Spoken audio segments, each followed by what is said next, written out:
Dear student, আশা করি তোমরা সবাই ভালো আছো। নবম দশম শ্রেণীর ব্যবসা শিক্ষা বিভাগের শিক্ষার্থীদের জন্য ব্যবসা উদ্যোগ বিষয়ে চতুর্থ অধ্যায় মালিকানার ভিত্তিতে ব্যবসায় সংগঠনের একটি অংশ অংশীদারি ব্যবসা সম্পর্কে আজ আমরা জানব। প্রথমেই অংশীদারি ব্যবসার বেসিক কিছু ধারণা সম্পর্কে জানা যায়। এক মালিকানার ব্যবসার সবচেয়ে প্রাচীন ও জনপ্রিয় হলেও একক মালিকের মূলধনের স্বল্পতা, অসীম দায়, ব্যবসায় ক্ষুদ্র আওতা ইত্যাদি সীমাবদ্ধতার জন্য ব্যবসার পরিধি আরও বৃদ্ধি ও ঝুঁকি কমিয়ে অংশীদারিত্বের ভিত্তিতে ব্যবসা করার প্রয়োজনীয়তা দেখা দেয় এবং এই সীমাবদ্ধতা দূর করার জন্যই আমাদের অংশীদারি ব্যবসার উদ্ভব ঘটে। মনে রাখবে, অংশীদারি ব্যবসায় মূল ভিত্তিই হচ্ছে চুক্তি। চুক্তি ছাড়া অংশীদারি ব্যবসা কখনো সম্ভব নয়। অর্থাৎ অংশীদারি ব্যবসা করতে হলে অবশ্যই দুই বা ততোধিক ব্যক্তির মধ্যে চুক্তি সম্পাদন করতে হবে এবং এই চুক্তি লিখিত বা অলিখিত উভয় হতে পারে। অংশীদারি ব্যবসায় কি?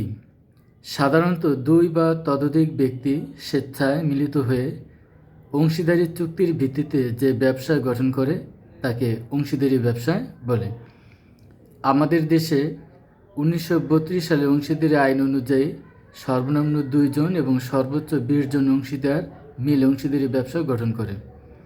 তবে যদি অংশীদারি ব্যবসা ব্যাংকিং সেক্টরে হয়ে থাকে তাহলে সদস্য সংখ্যা অবশ্যই সর্বোচ্চ 10-এর বেশি হবে না। এবার আমরা অংশীদারি ব্যবসায় কিছু বৈশিষ্ট্য সম্পর্কে জানব। তোমরা প্রথমে দেখতে পাচ্ছ চুক্তি দেওয়া আছে। তো অংশীদারি ব্যবসার মূল ভিত্তি হচ্ছে চুক্তি। দুই বা ততোধিক ব্যক্তির মধ্যে চুক্তি সম্পাদনের মাধ্যমে এই অংশীদারি ব্যবসায় গঠন সম্ভব হয়। চুক্তি ব্যতীত অংশীদারি ব্যবসার কোনো অস্তিত্ব নেই বা অংশীদারি ব্যবসাকে স্বীকৃতি দেওয়া যাবে না এবং এই অংশীদারি ব্যবসায় লিখিত ও অলিখিত উভয় হতে পারে। এর পরবর্তীতে পয়েন্টসটা রয়েছে একাধিক সদস্য। আমাদের দেশ অংশীদারি আইন 1932 অনুযায়ী সর্বনিম্ন 2 জন এবং সর্বোচ্চ 20 জন এবং ব্যাংকিং সেক্টরে সর্বোচ্চ 10 জন মিলেই এই অংশীদারি ব্যবসা গঠন করা যায়। এরপরে মুনাফা অর্জন ও বন্টন।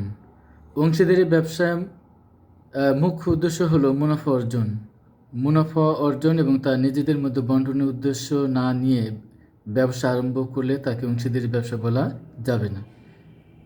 মূলধনের আনুপাতিক হারে অংশীদারদের মুনাফা বন্টন হয়ে থাকে।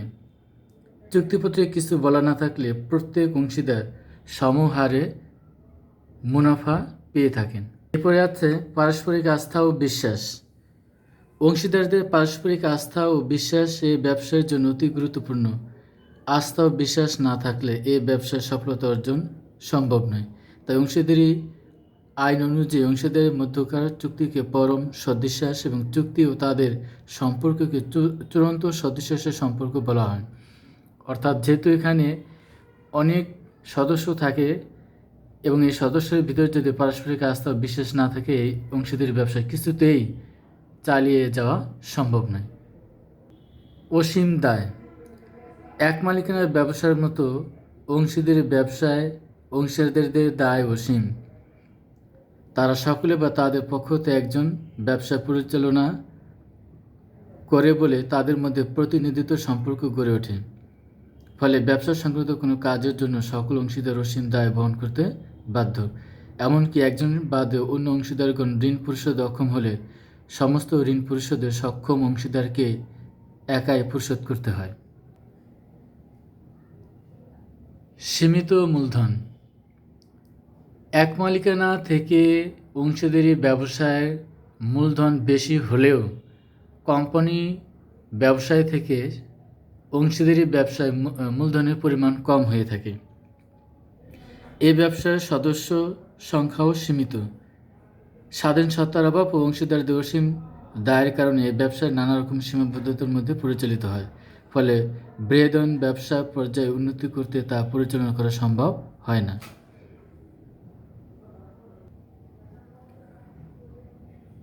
ক্ষুদ্রায়তন এক মালিকানা হতে বৃহৎ হলেও কোম্পানি হতে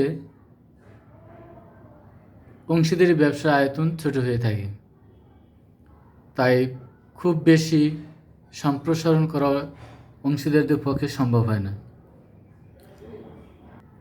নিবন্ধন নিবন্ধন বলতে নিবন্ধকের অফিসে প্রতিষ্ঠানের নাম তালিকাভুক্ত করাকে বোঝায়।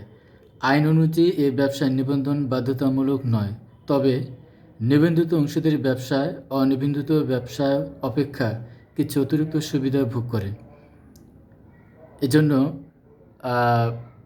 অংশীদারি ব্যবসায় নিবন্ধন করা সুবিধাজনক। এবং শেষে যে পয়েন্টসটা দেখতে পাচ্ছি সেটা হচ্ছে অনিশ্চিত স্থায়িত্ব। অংশীদারি ব্যবসার স্থায়িত্ব অনিশ্চিত, যে কোনো সময় এই ব্যবসায় বিলোপ সাধন ঘটতে পারে। এই ব্যবসার স্থায়িত্ব অংশীদারদের ইচ্ছা অনিচ্ছা ও তাদের অস্তিত্বের উপর নির্ভর করে। আদালত কর্তৃক কোনো অংশীদার দেউলিয়া ঘোষিত হলে বা অন্য কোনো অংশীদারের মস্তিষ্ক বিকৃত দেখা গেলে অথবা কোনো অংশীদার মারা গেলে এই ব্যবসার স্থায়িত্ব অনিশ্চয়তার মধ্যে পড়ে যায়। তাই এই ব্যবসা পরিচালনা করা ওই ক্ষেত্রে অসম্ভব হয়ে পড়ে। তাই আমরা বলতে পারি যে এই ব্যবসার স্থায়িত্ব অনিশ্চিত। আমরা এতক্ষণ অংশীদারি ব্যবসার বৈশিষ্ট্য সম্পর্কে জানলাম। এবার অংশীদারি ব্যবসার সুবিধা কী কী এ বিষয়ে আমরা জানব। প্রথমেই আছে সহজ গঠন। চুক্তি সম্পাদনের যোগ্য একাধিক ব্যক্তি অংশীদারি ব্যবসা গঠন করতে পারে। এজন্য তেমন একটা আইনগত আনুষ্ঠানিকতা পালন করতে হয় না। এই ব্যবসার মূল ভিত্তি হলো চুক্তি। এ চুক্তি অলিখিত হলেও ব্যবসা পরিচালনা করা যায়। এরপরে আছে পর্যাপ্ত মূলধন। একাধিক অংশীদারদের মূলধন একত্রিত করা হয় বলে এ ব্যবসায় মূলধনের পরিমাণ বৃদ্ধি পায়। এছাড়া প্রয়োজনে ব্যবসায় পরিধি বৃদ্ধি করার জন্য, অন্য কোনো সমস্যা মোকাবেলা করার জন্য অথবা কোনো সুযোগ সুবিধা পাওয়ার জন্য মূলধনের প্রয়োজন হলে সকল অংশীদার মিলে পুনরায় মূলধন সংগ্রহ করে প্রয়োজনে নতুন অংশীদার গ্রহণ করেও মূলধন বৃদ্ধি করা সম্ভব। ঝুঁকি বন্টন। অংশীদারি ব্যবসায় প্রতিটি অংশীদার একে অপরের প্রতিনিধি হিসেবে কাজ করে। স্বভাবত এই ব্যবসায় ঝুঁকি সকল অংশীদারের মধ্যে সমহারে বণ্টিত হয়। একজন অংশীদার দায় সকল অংশীদার ভাগাভাগি করে নেয় বলে স্বাভাবিক কারণেই এই ব্যবসায় ঝুঁকির পরিমাণ হ্রাস পায়, যেটা অংশীদার এক মালিকানার ব্যবসা সম্ভব নয়, কিন্তু অংশীদারি ব্যবসায় ঝুঁকি অন্য অংশীদারের মধ্যে বন্টন করা সম্ভব। এটা একটা বড় সুবিধা অংশীদারি ব্যবসার ক্ষেত্রে। এরপরে আছে দক্ষ পরিচালনা।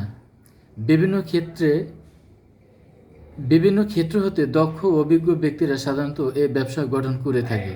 অংশীদারদের মধ্যে যারা সবচেয়ে দক্ষ পারদর্শী তাদের উপরে ব্যবসা পরিচালনার দায়িত্ব দেওয়া হয়। ফলে কয়েকজন দক্ষ পরিচালকের পরিচালনায় এই ব্যবসা সুষ্ঠুভাবে ব্যবসায়িক কার্যক্রম চালিয়ে যায়। এই কারণে এই ব্যবসায় উত্তরোত্তর উন্নতি সাধন সম্ভব হয়। এরপরে আছে ঋণের সুবিধা। অংশীদারি ব্যবসায়ের জন্য ঋণ গ্রহণ করা তেমন একটা কষ্টসাধ্য ব্যাপার না, যেটা এক মালিকানার ব্যবসার ক্ষেত্রে সমস্যার সৃষ্টি করে। যেহেতু একাধিক সদস্য থাকে এবং অংশীদারদের নিজস্ব সুনাম এবং ব্যবসার কর্মকাণ্ডের বিপরীতে বিভিন্ন ব্যক্তি বা ঋণদানকারী সংস্থার কাছ থেকে ঋণ গ্রহণ করা যায়। এক অংশীদারের দায় অন্য অংশীদার বহন করে বলে ঋণদাতারা ঋণ প্রদান করতে স্বস্তি বোধ করেন। এজন্য ঋণ গ্রহণে তেমন কোনো সমস্যা পড়তে হয় না। এরপরে আছে যৌথ প্রচেষ্টা। অংশীদারি ব্যবসায় সকল মূলধন অথবা সুনাম বিনিয়োগ করে থাকে। এই ব্যবসায় একজনের দায় অন্যজনের উপর বর্তায় এবং মুনাফা হলে মূলধনের আনুপাতিক হারে তা নিজেদের মধ্যে বন্টন করে নেয়। এই কারণে সকল অংশীদার দলবদ্ধভাবে সফলভাবে এই ব্যবসা পরিচালনা করার জন্য প্রচেষ্টা চালায়। এরপর আছে যৌথ সিদ্ধান্ত। এই ব্যবসায় সংক্রান্ত কোনো বিষয়ে সিদ্ধান্ত নিতে সকল অংশীদারের মতামত দরকার হয়। সংখ্যাগরিষ্ঠের মতামতের ভিত্তিতে কোনো সিদ্ধান্ত নেওয়া হয়। সদস্য সংখ্যা খুব একটা বেশি না হওয়ায় দ্রুত সিদ্ধান্ত নেওয়া যায়। সকলের মতামতের ভিত্তিতে সিদ্ধান্ত নেওয়া হয় বলে ওই গৃহীত সিদ্ধান্ত অধিক কার্যকরী হয়ে থাকে। এরপরে আছে সম্প্রসারণের সুবিধা। সম্প্রসারণ বলতে ব্যবসায় আর বড় করা, আকার পরিধি বাড়ানোকে বোঝায়। অংশীদারি ব্যবসায় কিছু সংখ্যক যোগ্য অভিজ্ঞ ব্যক্তি দ্বারা গঠিত হয়ে থাকে। এর মধ্যে অধিক যোগ্য অভিজ্ঞ ব্যক্তি বা ব্যক্তিবর্গের উপর পরিচালনার দায়িত্ব অর্পণ করা হয়। ফলে ব্যবসা সংক্রান্ত বিভিন্ন ক্ষেত্রে যোগ্য ব্যক্তি তার প্রতিভার সফল প্রয়োগ করতে পারে এবং বিশেষায়নে অনেক হেল্পফুল হয়।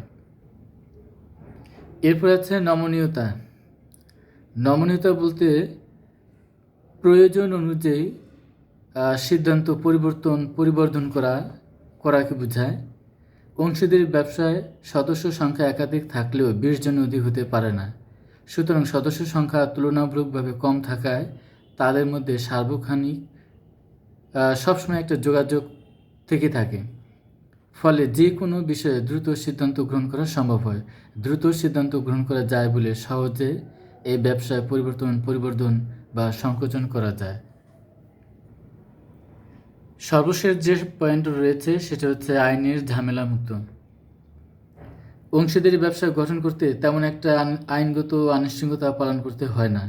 চুক্তি সম্পন্নের যোগ্য কতিপয় ব্যক্তি তাদের মূলধন একত্রিত করে অংশীদারিত্বের ভিত্তিতে সহজেই ব্যবসা গঠন ও পরিচালনা করতে পারে। তবে আমাদের দেশে পৌর এলাকায় এই ব্যবসা গঠন ও পরিচালনা করতে পৌর কর্তৃপক্ষ অথবা সরকারি সংশ্লিষ্ট কর্তৃপক্ষের অনুমতি নিতে হয়। তো আমরা এতক্ষণ অংশীদারি ব্যবসার সুবিধা সম্পর্কে জানলাম। অংশীদারি ব্যবসায় বেশ কিছু সুবিধা থাকলেও অংশীদারি ব্যবসায় অনেক অসুবিধাও রয়েছে। এ পর্যায়ে আমরা অংশীদারি ব্যবসার বিভিন্ন অসুবিধা সম্পর্কে জানব। প্রথমে তোমরা দেখতে পাচ্ছ দেওয়া হচ্ছে অসীম দায়। এক মালিকানার ব্যবসার মতো অংশীদারি ব্যবসার দায়ও অসীম। অংশীদারি ব্যবসার সকল অংশীদার অসীম দায় বহন করে। সকল অংশীদার বা তাদের পক্ষ হতে নির্বাচিত একজন অংশীদার দ্বারা ব্যবসা পরিচালিত হয় বলে তাদের মধ্যে প্রতিনিধিত্বের সম্পর্ক গড়ে ওঠে। এই কারণে তাদের মধ্যে প্রতিনিধিত্বের সম্পর্ক গড়ে ওঠার ফলে ব্যবসার যাবতীয় কাজের জন্য সকল অংশীদারদের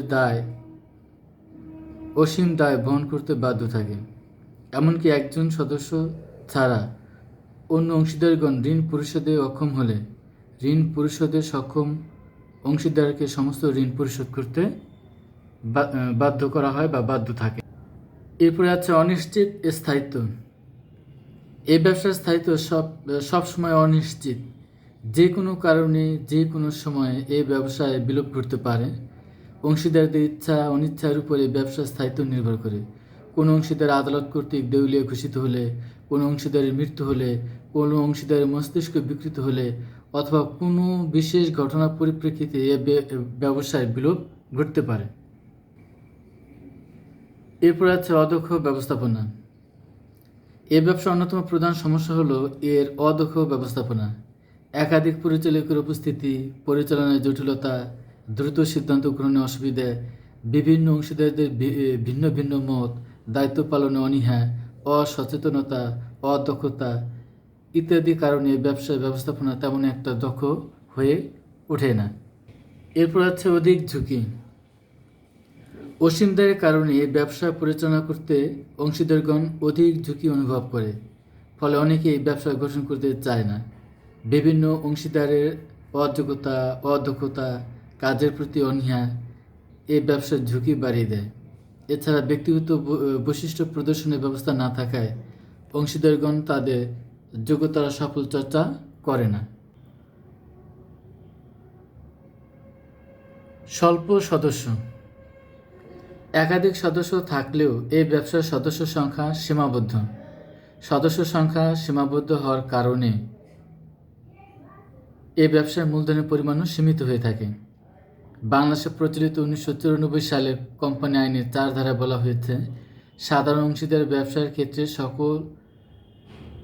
ক্ষেত্রে সদস্য সংখ্যা সর্বোচ্চ 20 জন এবং ব্যাংকিং ব্যবসার ক্ষেত্রে সদস্য সংখ্যা সর্বোচ্চ 10 জন। ইচ্ছা করলেও ব্যবসার প্রয়োজনে এ সংখ্যা বর্ধিত বা বাড়ানো যায় না। এরপর আছে সীমিত মূলধন। সাধারণত স্বল্প মূলধন যোগান দিতে সক্ষম এমন কিছু ব্যক্তি অংশীদারি ব্যবসা গঠন করে ও পরিচালনা করে। ফলে সদস্য সংখ্যা একাধিক হলেও মূলধনের পরিমাণ খুব একটা বৃদ্ধি পায় না। তাই বৃহদায়তন ব্যবসায় উন্নতি করা অনেক ক্ষেত্রে সম্ভব হয় না। এরপর আছে মুনাফা বন্টনের অসমতা। এই ব্যবসার সকল সদস্য মূলধন বিনিয়োগ করলেও সমানভাবে মুনাফা পায় না। কেউ কেউ সুনাম বিনিয়োগ করে নির্দিষ্ট পরিমাণ মুনাফা পেয়ে থাকে, কেউ শ্রম বিনিয়োগ করে নির্দিষ্ট পরিমাণ মুনাফা ভোগ করে। আবার চুক্তিপত্রে মুনাফা বন্টনের হারের কথা উল্লেখ না থাকলে সেক্ষেত্রে সকল সদস্য সমান হারে মুনাফা পেয়ে থাকেন। অংশীদারি ব্যবসায় খুবই গুরুত্বপূর্ণ ব্যাপার হচ্ছে আস্থা বা পারস্পরিক আস্থা ও বিশ্বাস। কিন্তু বর্তমান যুগে মানুষের উপর পরিপূর্ণ বিশ্বাস বা আস্থা খুব বেশি দিন বজায় রাখতে পারে না। অংশীদারি ব্যবসা আইনগত ভিত্তি না থাকায় অংশীদারদের পাশাপাশি জনগণেরও এই ব্যবসা সম্পর্কে আস্থা কম থাকে। বিভিন্ন অংশীদার বিভিন্ন মতামত প্রদান করে বলে তাদের মাঝে প্রায় সমঝোতার অভাব দেখা দেয়। আর এই আস্থার সংকট থেকে এই ব্যবসায় বিলোপ সাধন পর্যন্ত ঘটতে পারে। এবং সর্বশেষে যেটা দেওয়া আছে, মালিকানা হস্তান্তরের সমস্যা। অংশীদারি ব্যবসায় এটি একটা বড় সমস্যা যে একজন অংশীদার চাইলেই তার মালিকানা অন্য কাউকে হস্তান্তর করতে পারে না। এখানে অংশীদারি আইনে কিছু বিধিনিষেধ রয়েছে যা পালন করতে হয়। অংশীদারি ব্যবসা অবাধে মালিকানা হস্তান্তর করা যায় না। এজন্য সকল অংশীদার সম্মতির দরকার হয়। এরূপ সমস্যা থাকায় অনেকেই এই ব্যবসায় গঠন করতে ইচ্ছুক হয় না। আবার নতুন কোনো অংশীদারও এই ব্যবসা সমস্যার কারণে প্রবেশ করতে চায় না। তো আমরা অংশীদারি ব্যবসায় বিভিন্ন অসুবিধা দেখলাম। এছাড়াও অংশীদারি ব্যবসা আরও অনেক সীমাবদ্ধতা রয়েছে। তবে মোটামুটি আমাদের এখানে যেগুলি আছে এগুলি সম্পর্কে ধারণা থাকলেই আমাদের জন্য যথেষ্ট। তো পরবর্তী ক্লাসে আমরা অংশীদারি ব্যবসার বাকি যে বিষয়গুলি রয়েছে সেই সম্পর্কে আলোচনা করব। তোমরা সবাই ভালো থাকো। আজ এ পর্যন্তই।